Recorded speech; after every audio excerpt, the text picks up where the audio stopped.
क्या तुम्हारे बाप का है ये भारत? हम मुसलमानों को कहते हैं तुमने अगर भारत में रहना है तो हमारे बातों पे चल के रहना है। क्या तुम्हारे बाप का है ये भारत? ये तो हर हिंदुस्तानी का भारत है, जिसने मरना यहाँ है और जिसने दफन होना यहाँ है। मेरा ईमान है कि हिंदू इतना ही मेरा भाई है जितना मुसलमान है या सिख है या ईसाई। आज हम धर्म पे बटे जा रहे हैं कि कौन भगवान राम के साथ है और कौन अल्लाह के साथ। मैं इन हिंदुओं से पूछना चाहता हूँ, क्या भगवान राम सिर्फ तुम्हारा राम है? तुम्हारी पुस्तकों में लिखा है कि भगवान राम विश्व के भगवान हैं। हम मुसलमान अल्लाह को कभी ये नहीं कहते हैं कि वो रब्बुल मुस्लिमीन है, कि वो सिर्फ मुसलमानों का रब। हम कहते हैं कायनातों का रब है, आलम का रब है, कोई माने या ना माने।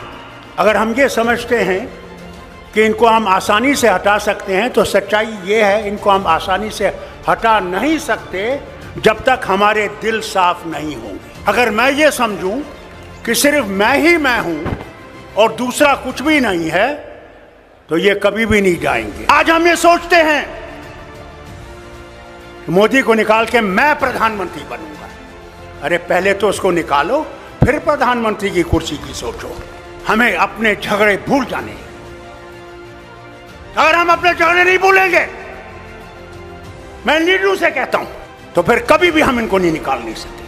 कि अगर हमने देश को बचाना है, पहले अपने आप को कुर्बान करना है। इस देश के लिए हमने कुर्बान करना है, कुर्सी के लिए कुर्बान नहीं करना। कुर्सी देश देगा और देश ही कुर्सी देने वाला है और देश ही कुर्सी से हटाने वाला है। अरे सच तो बोलो, कभी तो सच बोलो।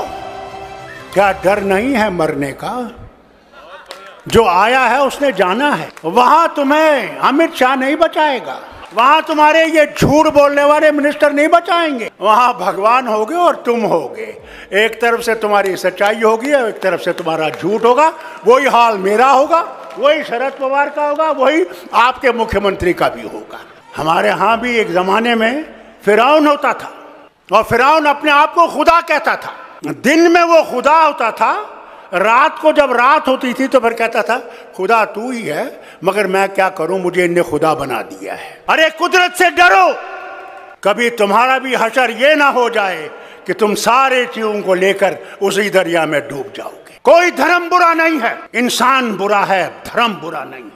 तो अगर देश बचाना है तो हमें अपने आप को कुर्बान करके इस देश को बचाना है और इस मोदी सरकार को हटाना है कि ये कभी वापस ना आए। मैं इनसे कहता हूं, अगर ये वापस आएंगे तो अल्लाह ही जाने इस मुल्क का क्या होगा, वो खुदा ही जानता है। मैं इन हिंदुओं से पूछना चाहता हूं, क्या भगवान राम सिर्फ तुम्हारा राम है? तुम्हारी पुस्तकों में लिखा है कि भगवान राम विश्व के भगवान हैं। तो अगर वो विश्व का भगवान है तो वो सबका भगवान है। वो अंग्रेजों का भी है, रूसियों का भी है, उनका भी है जो मानने वाले नहीं। हम मुसलमान अल्लाह को कभी ये नहीं कहते हैं कि वो रब्बुल मुस्लिमीन है, कि वो सिर्फ मुसलमानों का रब है। हम कहते हैं वो अल्लाह कायनातों का रब है, आलम का रब है, कोई माने या ना माने। मगर इसमें हम लड़ाई नहीं करते। हम हिंदू से ये नहीं कहते तुम ये नहीं कर सकते, तुम वो नहीं कर सकते, यहां नहीं जा सकते, वहां नहीं जा सकते। ये हम मुसलमानों को कहते हैं तुमने अगर भारत में रहना है तो हमारे बातों पे चल के रहना है। क्या तुम्हारे बाप का है ये भारत? ये तो हर हिंदुस्तानी का भारत है, जिसने मरना यहां है और जिसने दफन होना यहां है। उसके जला के बाद भी उसकी जो खाक है वो इस जमीन में मिल जाएगी। मगर ये वो नहीं कहते। ये कहते नहीं मेरा रास्ता है और कोई रास्ता नहीं। अब आपने दिखाना है और इस मुल्क ने दिखाना है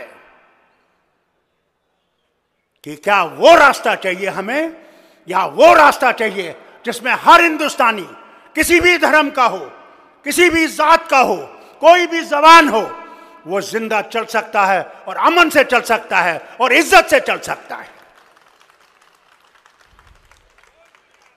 हमें अपने झगड़े भूल जाने हैं। अगर हम अपने झगड़े नहीं भूलेंगे, मैं लीडरों से कहता हूं, तो फिर कभी भी हम इनको निकाल नहीं सकेंगे। पहला कदम हमने उठाना है कि अगर हमने देश को बचाना है, पहले अपने आप को कुर्बान करना है। इस देश के लिए हमने कुर्बान करना है, कुर्सी के लिए कुर्बान नहीं करना। कुर्सी देश देगा और देश ही कुर्सी देने वाला है और देश ही कुर्सी से हटाने वाला है। आज हम पे तलवार लगी हुई है, खड़ी है, हर जगह झूठ बोला जाता है। देखो, जहां कहते हैं हमारा संकल्प है कि हर जगह बिजली होगी, हर जगह तार होगी, मैं इनसे पूछता हूं, आपका संकल्प तो बड़ा अच्छा है, आइए देखिए मेरी रियासत में श्रीनगर में बिजली है या नहीं। गांव की तो बात ही नहीं, आइए देखिए। आज 70 साल के बाद भी वाजपेयी जी ने एक बहुत बड़ा कदम उठाया वतन को जोड़ने का। सड़कें कश्मीर से कन्याकुमारी तक, महाराष्ट्र से बंगाल तक, पूरी ऐसी सड़कें होंगी जो यूरोप में नहीं हो सकती। आइए मेरी रियासत में देखिए, 30 किलोमीटर, 30 मील बानिहाल से रामबन तक आज तक उसको ठीक नहीं कर सके, आज तक ठीक नहीं कर सके। और हमारे लोग दर बदर रास्तों पे पड़े हुए हैं, हमारी माएं बहनें, हमारा खाने का सामान, तेल। यानी हाल देखिए कि 70 साल के बाद हिंदुस्तान की आजादी में हमारे यहां 10 लीटर डीजल मिलता है और 3 लीटर पेट्रोल मिलता है। अरे मोदी जी, कभी तो सच बोलिए कि हमारा हाल क्या है।